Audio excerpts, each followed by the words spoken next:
Several groups are set to stage a protest today in Quezon City, calling for justice for victims of extrajudicial killings ahead of former President Rodrigo Duterte's confirmation of charges hearing at the ICC. For the details, we have mobile journalist Arles de los Santos.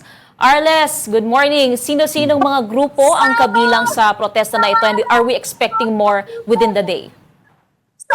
Magandang umaga, Mary Mondo. Nandito na tayo ngayon sa Boy Scout Circle dito sa Quezon City kung saan nagpapatuloy mula kanina alas 9 ng umaga yung kanilang protesta nga para nga sa kanilang panawagan ay convict si dating Pangulong Rodrigo Duterte dahil sa madugong war on drugs ito kung saan kasama daw sa mga nakitil o sa mga buhay na nawala ay yung buhay ng mga kabataan, mga ama at mga ina na marami pa daw sana makagawa ng napakarami pang bagay para sa kanila ng mga pamilya pero bigla na lang naglaho dahil nga daw dito sa madugo na war on drugs ni dating Pangulong Rodrigo Duterte. So far, grupo ng Akbayan at Tindig Pilipinas, Siklab, ang nandito at atom yung patuloy na nagpo-protesta dito at ipapakita ko sa inyo yung sitwasyon dito at kung maaari mapakinggan din yung kanilang mga panawagan.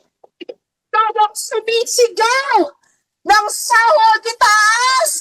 Wakasan ang kontraktualisasyon na pinangako ng Presidenteng Huwad. Sa kanyang kampanya, sinabi niya, kasama dito sa mga nakahawak nilang banner dito ay bring him to jail, kulong, lahat ng rakot at justice for EJK victims. Gayon din yung people power versus Duterte's EJK convict Duterte. Ito kasi ay kabahagi ng kanilang build-up program bago nga yung ika-14 na anniversary ng People Power Revolution kung saan inaasahan na ito yung magiging ikatlong bahagi ng trillion peso march. Kaugnay pa din doon sa pagpapanagot sa mga dapat managot sa napakalawak na usapin ng flood control project anomalies sa ating bansa. At ayon sa kanila, kadugtong daw, ito yung kanilang protesta, yung panawagan na makusik nga si dating Pangulong Rodrigo Duterte doon sa naging lisensya ng EDSA na dapat daw talagang kilalanin yung mga karapatanan ng ating mga kababayan at masiguro ang kaligtasan ng publiko saan man magpunta sa ating bansa. Very much.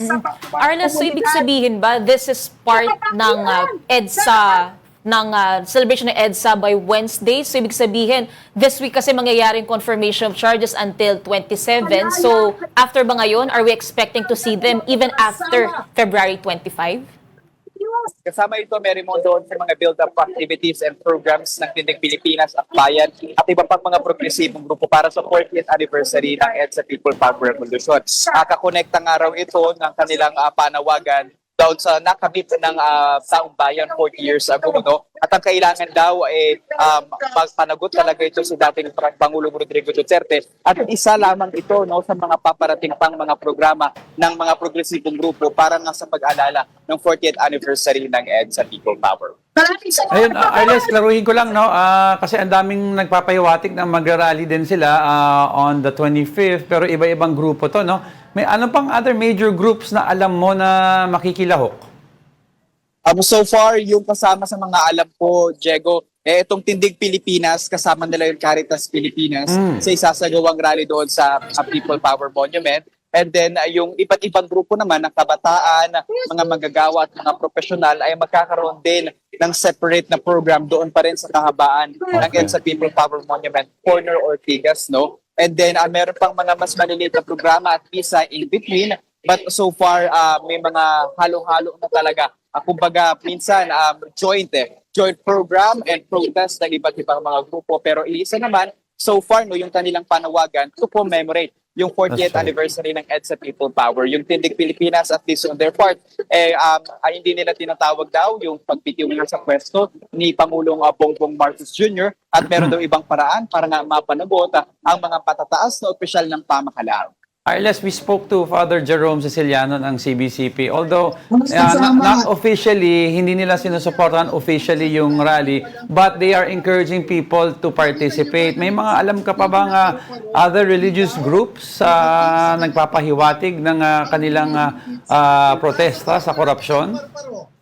So far, wala pa tayong naririnig, Diego. Aabangan natin kung magkakaroon pa nga ba talaga. Kasi if you remember, yung first and second trillion peso march, nagkaroon ng mga pagkilos sa Luneta at sa EDSA People Power Monument. Pero kasabay ng mga iyon, kahit ang kanilang panawagan ay mapanagot, yung mga opisyal ng pamahalaan, merong mga Duterte leaning or mga kaalyado ni dating Pangulong Rodrigo Duterte na nagrarally, particularly doon sa Gate 4 ng Camp Aguinaldo. So, maaabangan natin kung parehas nga ba yung mangyayari dito dahil if you remember itong essence ng EDSA People Power, naalis sa posisyon si dating Pangulong Ferdinand Marcos Sr. and 40 years later, anak niya yung nakaupo. So maybe it will make sense kung kaparehas ng panawagan at pagnanais yung kanilang isasagawa sa paparating na anibersaryo nito.